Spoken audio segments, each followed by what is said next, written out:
there, it's Anonymous Tea, where we spill the tea anonymously. Hello, hello, hello, hello, hello, everyone. Hello, YouTubers. Hope you guys are all having an amazing day today, sending good vibes, sending positivity, sending blessings, and good energy to each and every single one of you. Thank you so much for tuning in. So today we are talking TGIF.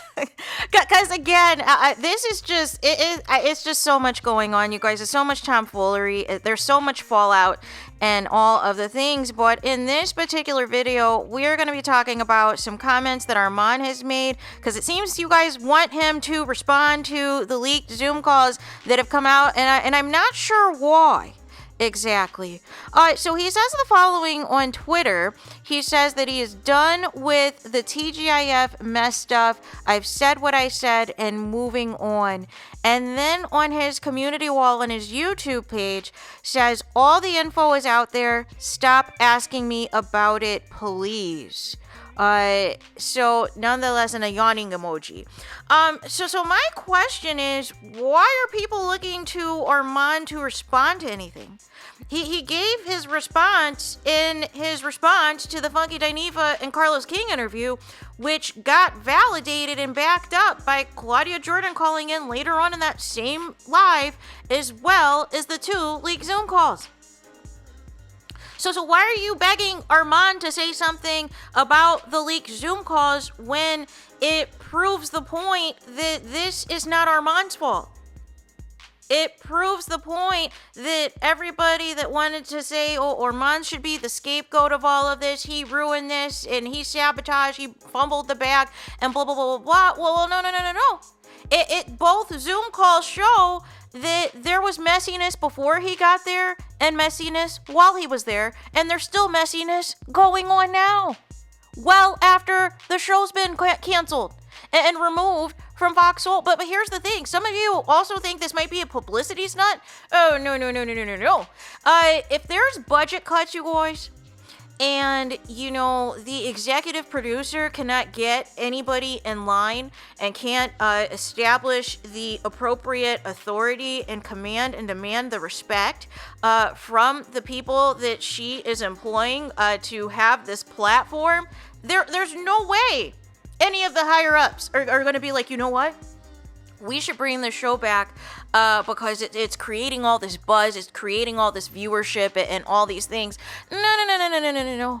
Because who wants to deal with this much chaos behind the scenes, you guys? Who wants to have additional Zoom meetings that you're not on the clock for, you guys? Who wants to have all of these personnel calls? And, you know, and it's still funny to me that on both Zoom calls, whether it's the one with Claudia, Joyce, and Armon that's on camera, or it's the one that has Claudia and, Al and Joyce on camera, there were still a whole slew of other people that were listening in to this Zoom call and also was there to witness the dysfunction, you guys. Was also there to witness the chaos. And for whatever reason, for the most part, was pretty much kept under wraps. Which is crazy in itself, right?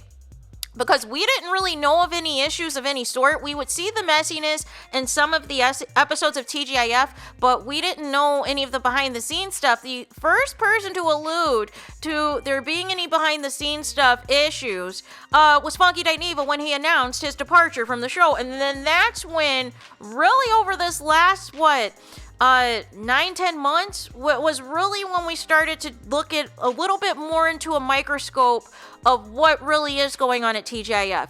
And then all of a sudden, the sources came forward that I presume were also on the Zoom calls, right?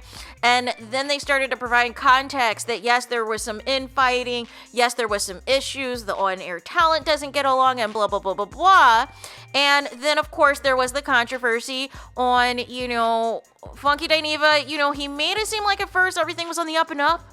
But then he kind of got baited by one of his fans in a chat to go at Claudia Jordan, and they misconstrued some things that she had said, and he called her the bleep, and all these things. And then he had an issue with having to return the equipment back, and all these things. And then from there, there was the hunt for the replacement for Funky Dineva, right? And, different people are being, screen tested for this position. Some people think that they have it. There's all types of things. However, people who think they have the decision and who should be the next co-host apparently didn't have the decision. And then, again, the backhanded compliment, right? Oh, this was T.S. Madison's job. This was supposed to be T.S. Madison's job, but they turned it down because of the money. So therefore, here goes you, Armon, right?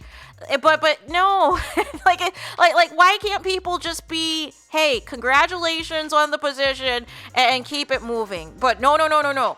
Congratulations, but really this was supposed to be T.S. Madison's gig.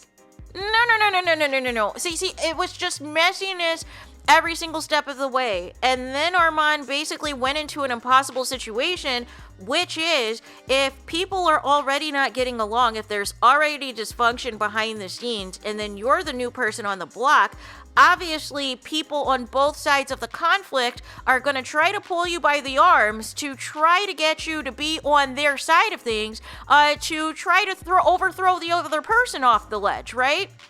And try to get rid of them, right?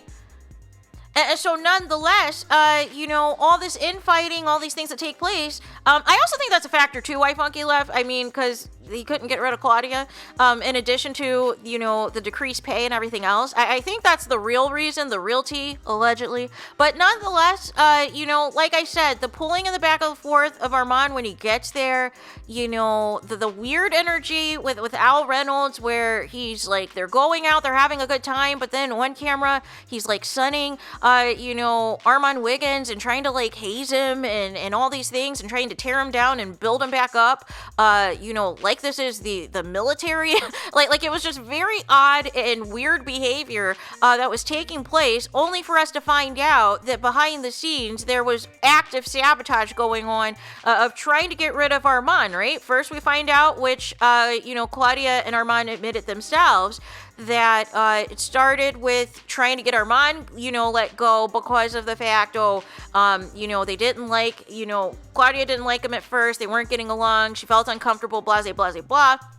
That was, again, Claudia and Armon admitted that they didn't like each other at the beginning. They were messy towards each other at the beginning. And then we find out later with, like I said, the telephone game of, the rumors between Justin and Armon and what did or didn't happen, whether or not it was a date or not, whether or not it was romantic, whether it turned sexual, all these things, right? And this is why he got the job, right? And that turned into a big controversy, you guys. And again, another HR issue, because the problem with this is that if such a serious allegation like this, then it puts into, the universe, it puts into the, the entire network that, people can have inappropriate relationships and get this type of job, right? And get preferential treatment, right? And so that had to be shut down. That rumor had to be nipped in the bud. But the issue that I had with Joyce is that in both videos, she's very much aware of the mess, but tries to diminish her role in the mess, right?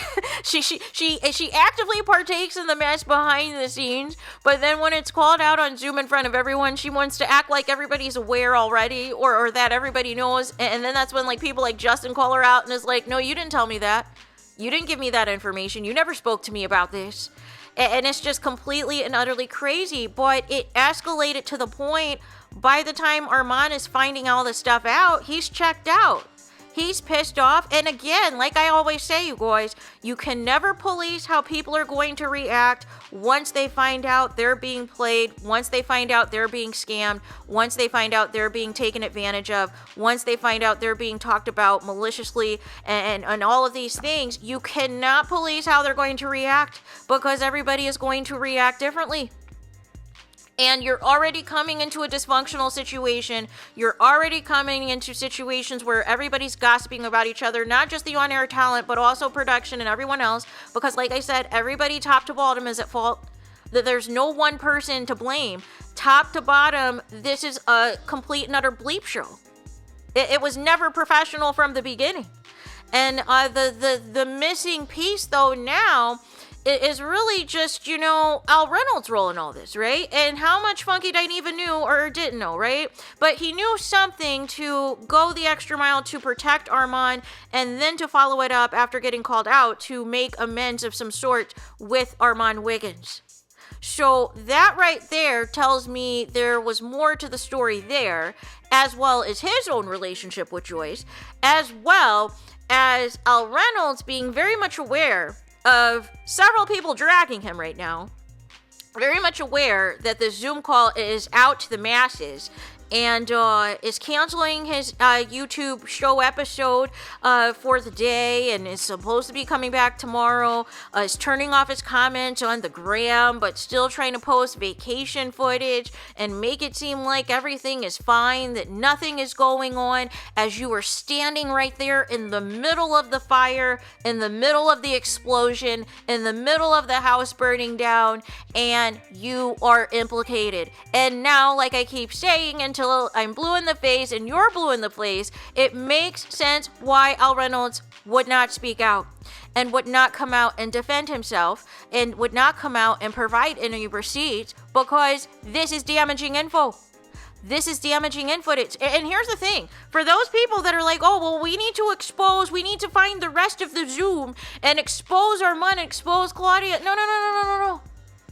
They've already owned that they had been messy, right? They had already been owned that they had gossiped about each other, right? We already knew that. The problem was that there was not ownership on Al Reynolds' part. There was not ownership that Al Reynolds also contributed to the demise and ultimate cancellation of this show. Everyone was trying to either protect him and make it seem like he was an innocent party, or very much knew how problematic and two-faced and Karen energy he was giving behind the scenes, and didn't want that out there because that was going to put a stain on his reputation. But now that all of that is out there, you can't, again, pretend like nothing is wrong, right? You can't, right? But you do deserve, to give the people an explanation, but I don't think he's going to do it. According to his friend, I don't think he's going to do it. Because in his mind, he feels, I'm a professor, I'm a lawyer, I'm an elitist, blah, blah, blah, blah, blah. I don't have time for these peasants. I don't have time to address the tomfoolery and all this and that. But you had no problems being in the mess when you were on the show for nearly 5 years, right? You had no problems cussing people out on Zoom calls that were being recorded. And I know some people were like, well, who was recording and why was they recording? That to me is irrelevant, because here's the thing. Obviously, enough people knew to record these Zoom calls because they saw right off the bat that the dysfunction was dysfunctioning.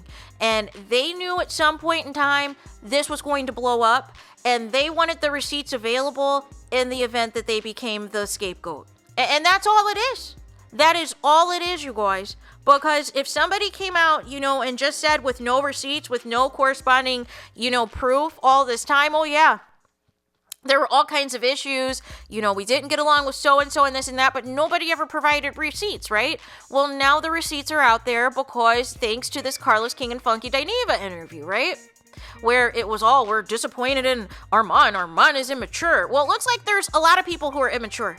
There's a lot of people who are disappointing per this Zoom calls that were leaked, right? But nonetheless, I don't know why you guys are contacting Armon, though, to speak on the Zoom calls, when the Zoom calls effectively proves his point of what he said in his live, which was, everyone was messy. Everyone was problematic. There was behind the scenes nonsense that was taking place, lies and rumors that got escalated and elevated regarding, what his connection to Justin was, right? And whether or not it was a workplace misappropriation or misconduct, right? So all of that has been basically validating what he has said. And we're not saying anybody is perfect. We're not trying to go up for anybody, but right is right and wrong is wrong as far as I'm concerned, right? And ultimately, when it's all said and done, there was way too much dysfunction for this show to even last as long as it did, as far as I'm concerned, right? but nonetheless, it was easy to quickly put the kibosh on the show when you have the escalation of these ongoing HR complaints, that it just became too much to come back from, and people decided, you know what, let's just cut our losses, let's just wash our hands of this. We're already doing budget cuts, we're already doing X, Y, and Z. Let's just stop it right here. Let's just end it right here, because enough is enough, right? So there is that. Let me know your guys' thoughts in the comments. Please do not forget to like, comment, and subscribe. Hit the notification bell so you're notified the moment I post new content on my channel. And with that being said, I'll talk to you guys again very soon.